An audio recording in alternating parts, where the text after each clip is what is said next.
আসসালামু আলাইকুম, চলে আসলাম আরেকটি ব্লগ নিয়ে। সেটা হচ্ছে ক্ষেতের মাঝখানে কচুরিপানা।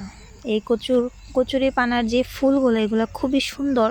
আমি বিভিন্ন ইউটিউব ব্লগে দেখেছি যে এগুলো রান্না করে খায়, কিন্তু আমি কখনো খাইনি।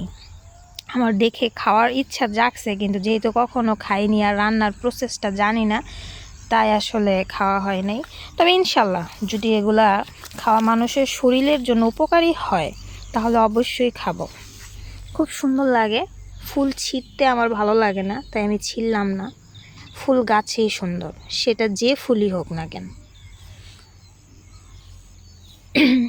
এখানে ক্ষেতের মাঝখানে বেশ কিছু কচুরিপানা এবং তার ফুল হইছে, সেগুলো দূর থেকে দেখতেছিলাম, হাঁটতে আসছিলাম, দেখে খুব ভালো লাগতেছিল, তাই ভাবলাম যে আপনাদের সাথে এটা শেয়ার করি।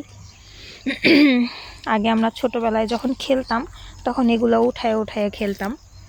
অনেক ধরনের কচুরিপানা হতো। এটা সাদা, আমরা ছোটোবেলায় যেটা ছিল ওটা আরেকটু বেগুনি কালারের ছিল, এটা সাদা বেগুনি। আরও মনে হয় কয়েকটা কালারের হয় কচুরিপানা। এই যে দেখতেই পাচ্ছেন, এখানে মাঝখানে আরও বেশি, কিন্তু মাঝখানে যাওয়া যাবে না, অনেক কাদা রয়েছে, আমি একদম ডেবে যাব।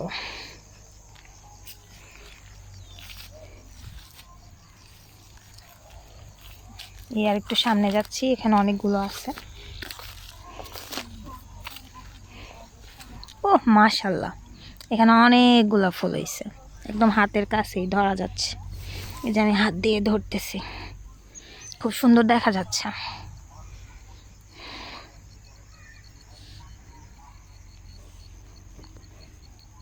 এগুলো দেখলে মাঝে মাঝে নিজের ছোটবেলার কথা মনে পড়ে যায়। যা, কত তাড়াতাড়ি শৈশবটা চলে গেছে, যেটা চাইলেও আর কোনোদিন ফিরে পাওয়া যাবে না। তো ওকে, সবাই ভালো থাকবেন। আল্লাহ হাফেজ।